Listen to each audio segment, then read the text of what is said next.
عبداللہ ابن مسعود صحابہ کرام میں بڑا نام ہے، ان کی فضائل، ان کی فضیلت، ان کے باب میں بہت کچھ نقل ہوا ہے۔ بہت مشکل تھا، آج آپ بہت آسانی سے میں مائک پر مولا کے فضائل پڑھنے کی کوشش کر رہا ہوں۔ آپ مولا کے فضائل انتہائی بشاشت کے ساتھ، انتہائی تراوٹ کے ساتھ سن رہے ہیں۔ ذرا ماضی میں جائیے، کیا ہوا ہے علی کے فضائل بیان کرنے پر، کس کے ساتھ کیا ہوا ہے۔ اور آج اگر 1% بھی کوئی دوست آپ سے کبھی کوئی کہے نا کہ علی کے علاوہ کوئی اور بات کرو، یہ فضائل مولا علی کے علاوہ کوئی اور فضائل کی بات کرو، مولا ہی کی بات ہمیشہ کیوں کرتے ہو، تو اسے کچھ سمجھانے کی ضرورت ہے، اسے کچھ بتانے کی ضرورت ہے۔ بہت مشکل دور گزارا ہے بیان فضائل علی نے۔ امام نسائی جیسے انسان کو کوڑے مار مار کے زخمی کر دیا، صرف اس وجہ سے کہ وہ مولا کے فضائل پڑھ رہے تھے۔ ابو الحسن ابن مغازلی اہل سنت کے 7ویں ہجری کے عالم دین، وہ مناقب امیر المومنین نامی کتاب لکھتے ہیں۔ وہ کہتے ہیں کہ ہم نے انصاف نہیں کیا علی کے ساتھ، میں اپنے گناہوں کی بخشش کے لیے علی کے فضائل لکھ رہا ہوں۔ اور مقدمے میں لکھتے ہیں کہ میں نے اس لیے علی کے فضائل پر کتاب نہیں لکھی کہ میں شیعہ ہوں، بلکہ میں نے فضائل علی کے اس لیے لکھے ہیں کتاب میں، ایک کتاب ہی لکھ دی علی کے نام پر، کہ میں نے نبی کی حدیث سنی کہ نبی نے فرمایا جو علی کی ایک فضیلت لکھے گا اس کے 1000 گناہ معاف ہوں گے، اس کی 1000 نیکیوں میں اضافہ ہوگا۔ مولا کے نام پہ مسکرانے پہ جب ہاتھ پیر کاٹ دیے جاتے ہوں، مولا کے نام پر مسکرانے پر جب گردنیاں کاٹ دی جاتی ہوں، تو پھر سمجھ میں آتا ہے نا، جب کام مشکل ہوتا ہے تو اس کام کے کرنے والے کی فضیلت بھی زیادہ ہوتی ہے نا، اس کو اجرت بھی زیادہ دی جاتی ہے نا۔ مشکل کام کرنے والے کی دہاڑی، مشکل کام کرنے والے کی جو تنخواہ ہوتی ہے وہ زیادہ ہوتی ہے۔ صلوات پڑھیں ذرا محمد والے۔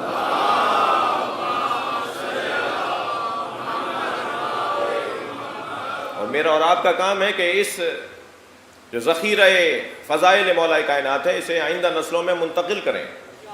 ایک بالغ فہمی اور خوش فکری کے عنوان کے تحت یہ بات کی جاتی ہے کہ ہمیں کچھ اور باتیں کرنی چاہیے، وہ اپنی جگہ ٹھیک ہے، ان کی ضرورت اپنی جگہ ہے، مگر یہ 3 مجلس مولا کائنات کے نام پر ہم بیٹھے ہیں، اس پر بھی مولا کائنات کے فضائل میں بات کرتے ہوئے مجھے کوئی دقت ہو، کوئی مشکل ہو، کوئی پریشانی ہو۔ جی حضرت عبداللہ ابن مسعود، توجہ چاہوں گا، بہت ہمت کی بات تھی نبی کی رحلت کے بعد مولا کے فضائل کا بیان کرنا، بہت جرأت مانگتا تھا، بہت شجاعت مانگتا تھا۔ بڑے لوگ تھے جو مولا کائنات کے فضائل بیان کرتے تھے۔ حسان ابن ثابت نبی کا شاعر 20 سال تک گھر میں بیٹھا رہا، اسے کرسی نہیں ملتی تھی جب کسی ایسی جگہ پر وہ جاتے تھے کہ جہاں ان کو کرسی ملنی چاہیے، انہیں اہمیت نہیں دی جاتی تھی، انہیں دیکھ کے لوگ منہ موڑ لیتے تھے کہ یہ آ گئے، انہیں کہیں احترام نہ دینا پڑ جائے، نبی کا شاعر ہے۔ اور وہ جگہ ڈھونڈ رہے ہوتے تھے، مجھے کہاں 1 آدھ 2 4 5 10 دفعہ آدمی دیکھے گا، اس کے بعد جانا چھوڑ دے گا نا جب احترام نہیں ہوگا۔ یہ تو آپ کے بھی مشاہدے میں نا، علاقے کا اگر بڑا کوئی معتبر جس کا ماضی بہت اچھا ہو، جس کا احترام مسلسل رہا ہو، اسے کچھ دور میں اس انداز سے اس کے ساتھ رویہ رکھا جائے تو وہ گھر بیٹھ جائے گا۔ 20 سال تک حسان ابن ثابت، کتنا بڑا نام ہے حضرت حسان کا، شاعر ہے سرکار دو جہاں کے، نعت کی دنیا میں پہلا اور بڑا نام ہے، حضرت ابو طالب کے بعد بڑا نام ہے حضرت حسان ابن ثابت کا۔ 20 سال تک گھر بیٹھ گئے۔ اس کی ایک بڑی وجہ یہی تھی کہ حسان ابن ثابت نبی کے زمانے میں یہ وہ بڑا شاعر ہے جس نے غدیر میں سب سے پہلا قصیدہ من کنت مولا فہذا علی المولا کے اعلان کے بعد پہلا قصیدہ جس نے فی البدیع لکھ کر مولا کی شان میں وہی سنایا تھا، وہ حسان ابن ثابت تھا۔ شب ہجرت بستر پیغمبر پہ مولا علی سوئے تو بہترین قصیدہ ہے ان کا مولا کی شان میں۔ جہاں جہاں علی کی کوئی فضیلت سامنے آتی تھی، نبی کی نعت کے ساتھ علی کی منقبت لکھ دیتے تھے۔ نبی کی نعت علی کی منقبت، نبی کی نعت علی کی منقبت۔ حسان ابن ثابت، ان کے ساتھ کیا ہوا؟ گھر بیٹھ گئے، وہ قسمہ پرسی کی زندگی گزاری انہوں نے۔ بہت مشکل دور دیکھا صرف اس جرم میں کہ وہ نعت ہی نہیں کہتے تھے، منقبت بھی کہتے تھے۔ عبداللہ بن مسعود بڑی ہمت کی انہوں نے، صحابہ کرام کی عظمت پر سلام ہو رضوان اللہ تعالی علیہم۔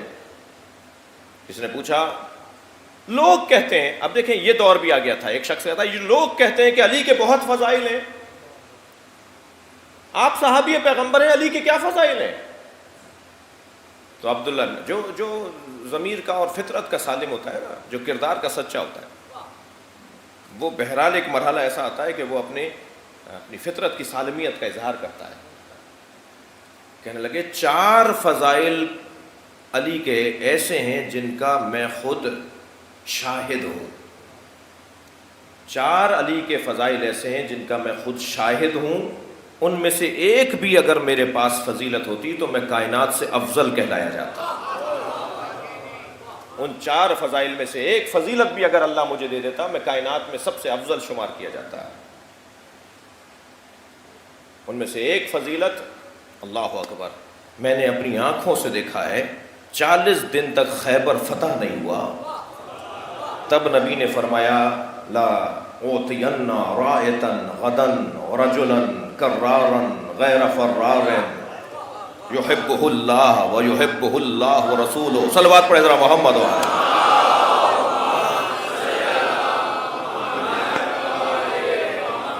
میں نے علی کی یہ فضیلت اپنی آنکھوں سے دیکھی ہے، خیبر کا قلعہ 40 دن تک فتح نہیں ہو پایا، لوگ بڑے بڑے جاتے رہے، بڑے مجاہد جاتے رہے، بڑے پہلوان بڑے شجاع لوگ جاتے رہے، مگر مارکا مشکل تھا، مارکا سخت تھا، کسی سے وہ مارکا سر نہ ہو پایا۔ تب نبی نے اعلان کیا کل میں اسے علم دوں گا، لَأُوتِيَنَّ رَائِتًا، کل میں اسے علم دوں گا جو رجل ہوگا، کرار ہوگا، پلٹ پلٹ کر حملہ کرے گا، ایک سمت سے نہیں، اپنے دشمنوں پہ 4 سمتوں سے حملہ کرے گا، کسی کو فرار کا راستہ نہیں دے گا، اور جو بھاگنے لگے گا اس کے پیچھے بھاگے گا نہیں۔ کرارن غیر فرارن، وہ اللہ اور رسول سے محبت کرتا ہے۔ اب میں ایک ایک جملے پر اگر بات کروں گا تو یہاں تبرہ کی بحث شروع ہو جائے گی۔ کل میں اسے علم دوں گا جو رجل ہوگا، منطوق کا مفہوم نکال لیجئے، جو کرار ہوگا منطوق کا مفہوم نکال لیجئے، جو غیر فرار ہوگا منطوق کا مفہوم نکال لیجئے، اللہ اور اللہ کے رسول سے محبت کرتا ہوگا منطوق کا مفہوم نکال لیجئے۔ بھائی اس سے زیادہ نہیں، صلوات پڑھے محمد و آل محمد۔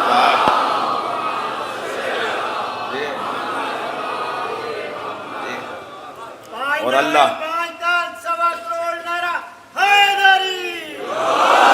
اللہ اور اللہ کا رسول بھی اس سے محبت کرتا ہوگا، وہ بھی اللہ اور اللہ کے رسول سے محبت کرتا ہوگا۔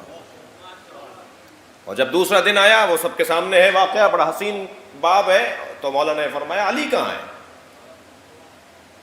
مولا علی نہیں تھے میدان کے اندر، آشوب چشم کی وجہ سے، کہ علی کی آنکھوں میں تکلیف ہے۔ حضرت نے بلایا، اعجاز نبوت سے مولا علی پہنچے ہیں۔ سرکار دو جہاں نے اپنا لعاب دہن مولا علی کی آنکھوں میں لگایا ہے، جس کے لعاب میں شفا ہو اس کے خون میں کتنا دم ہوگا، اس کی دعا میں کتنا دم ہوگا۔ میرے مولا کی آنکھوں کا آشوب برطرف ہوا، علم مولا علی کے ہاتھوں میں دیا گیا، اور مولا اس آب و تاب کے ساتھ، اس شجاعانہ رویے رفتار کے ساتھ میدان جہاد میں اترے، اور برق کی مانند علی نے مرحلوں کو سر کیا، اور پہلا کام یہ کیا کہ دشمن کو مارا، اور اس کے بعد قلعہ خیبر، دروازہ خیبر کو ایک ہاتھ سے اکھاڑا، اور اسے اپنے ہاتھ پہ بلند کر کے لشکر اسلامی کے لیے پل بنایا۔ اور جب سارا لشکر خیبر کے قلعے کے اندر چلا گیا تو پھر کسی نے پوچھا یہ آپ نے کیا کیا، اتنا بڑا دروازہ؟ حضرت نے فرمایا ما قلعت باب خیبر بقوت جسمانیہ، میں نے قوت جسمانیہ سے باب خیبر کو نہیں اکھاڑا، بل بقوت رحمانیہ، میں نے رحمانی قوت سے اکھاڑا ہے۔ مجھے کہنے دیجئے جس کے وجود میں رحمانی قوت اتر آئے اسے حیدر کرار کہا جائے۔